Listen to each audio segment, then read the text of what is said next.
کہتی ہے میری خوش نصیبی ہے، میرے گھر میں، میری باری میں میرے سینے کو ٹیک لگائے ہوئے، میرا تھوک جو لگا تھا آپ کی مسواک پر، اس سے مسواک کر کے میری باری میں میرے سینے کو ٹیک لگائے ہوئے، ہاتھ اٹھایا، نظر اوپی تھی، ہاتھ نیچے گرا، میں سمجھ گئی اللہ کے نبی صلی اللہ علیہ وسلم کی وفات عمل میں۔ میلاد منانے کے نام پر، یہ خوشیاں منانے کے نام پر امت کو گمراہ کر رہے، قبر سے عذاب شروع ہوگا، تم کو یاد رکھو۔ لوگ، وہ میرے بھائی، وہ عزیز جو 12 ربیع الاول کے دن تیاری کر رہے ہیں تم جشن منانے کی، یہ دیکھو آخر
جس کو پہلے 12 وفات کہا جاتا تھا، جس دن وفات ہوئی، اب یہ 12 ربیع الاول جشن کا دن بن گیا۔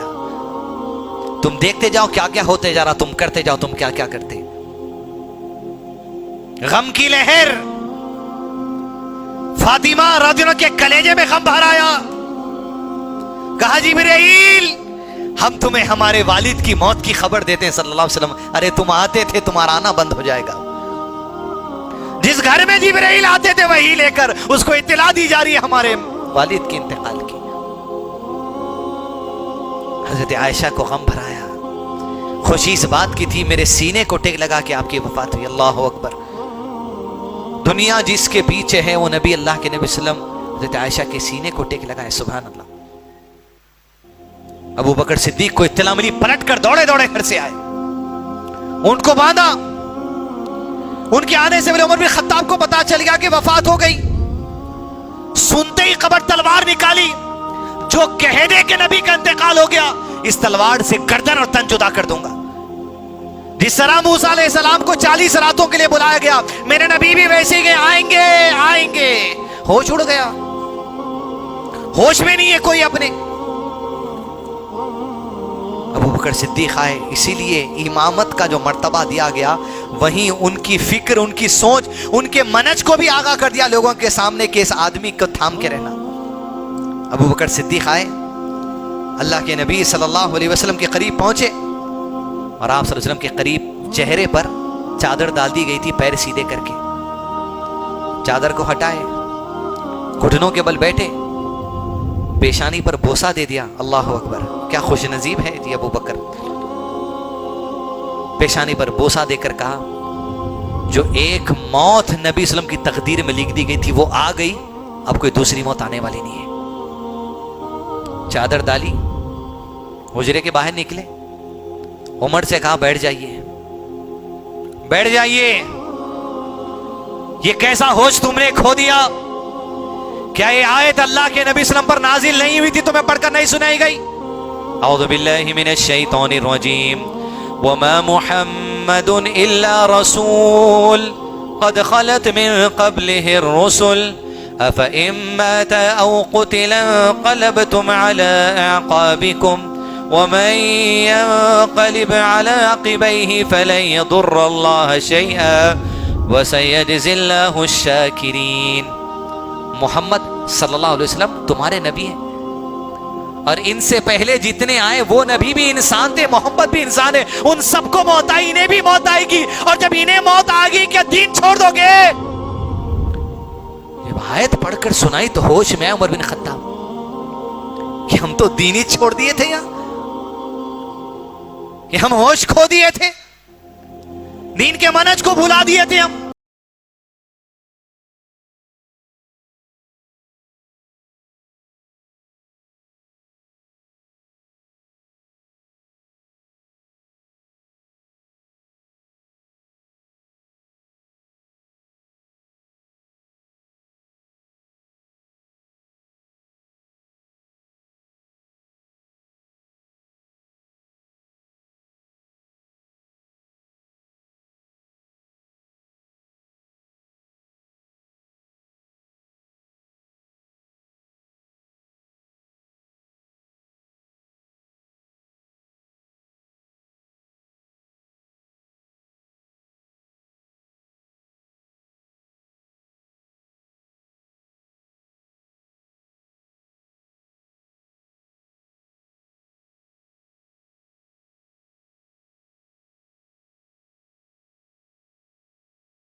کو ڈائریکٹ ہاتھ نہیں لگتا,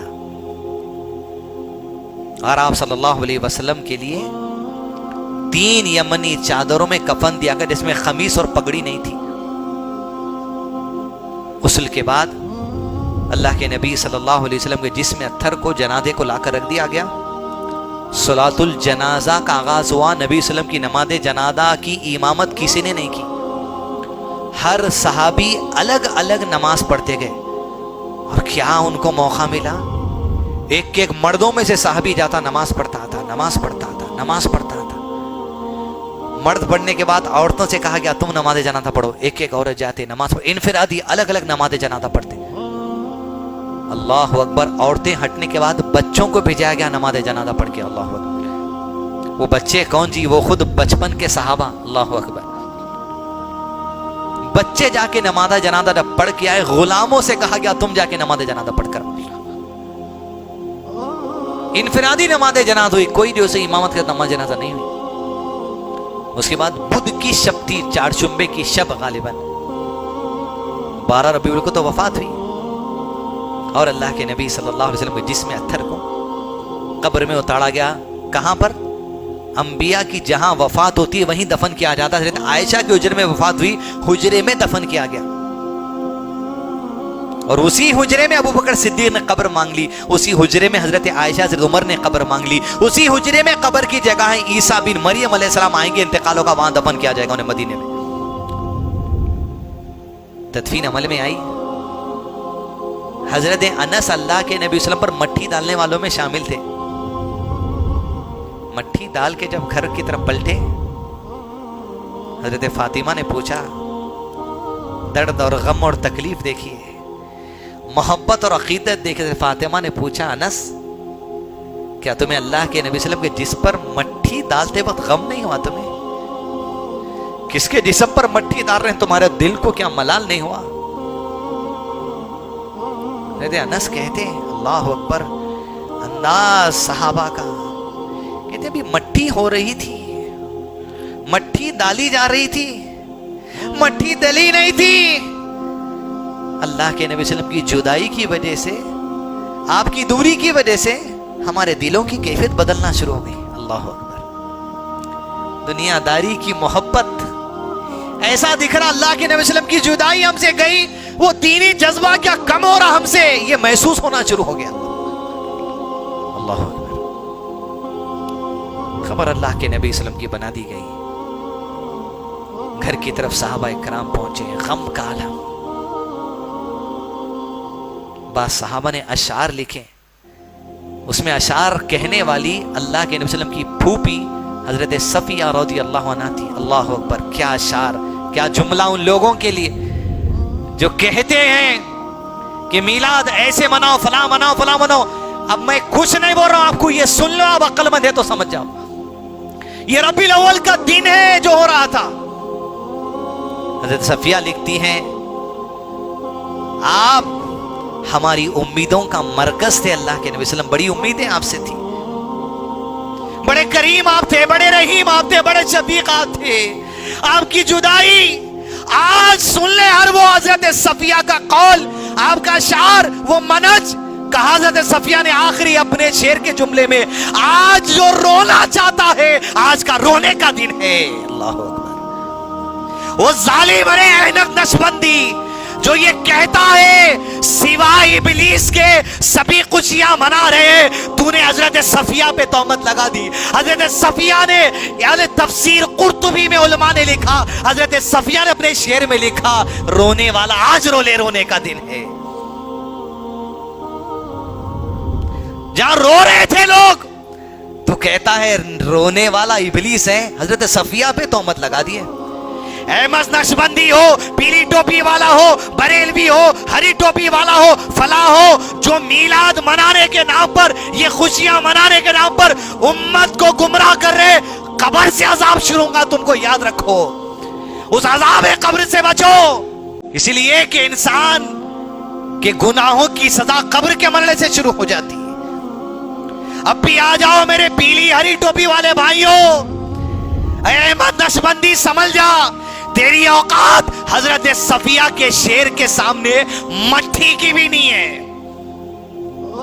اور تو نے یہ کہہ دیا اٹھ کر، محمد نہ ہوتے تو آدم نہ ہوتے، آدم نہ ہوتے تو ابن مریم نہ ہوتے، ابن مریم نہ ہوتے تو ابن حیدر نہ ہوتے، ابن حیدر نہ ہوتے تو ہم تم نہ ہوتے، ارے ہم تم نہ ہوتے تو کچھ بھی نہ ہوتا۔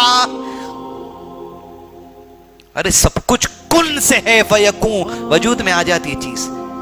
اللہ کے نبی صلی اللہ علیہ وسلم کا محتاج نہیں ہے، سبحان اللہ۔ ابو بکر نے کیا آیت پڑھی؟ وما محمد الا رسول قد خلت من قبل، ہمارے ان سے پہلے جتنے رسول گزرے سب انسان تھے، یہ بھی انسان تھے، یہ بھی وفات پائے، وہ بھی وفات پائے، سوائے ابلیس کے سبھی خوشیاں منا رہے ہیں۔ تب تو اس کو تھوڑا الٹا پڑھ لیجئے، حضرت صفیہ کے اشعار کے بعد تفسیر قرطبی میں جو آیا ہے، سوائے اہل السنہ کے سب خوشیاں منا رہے ہیں۔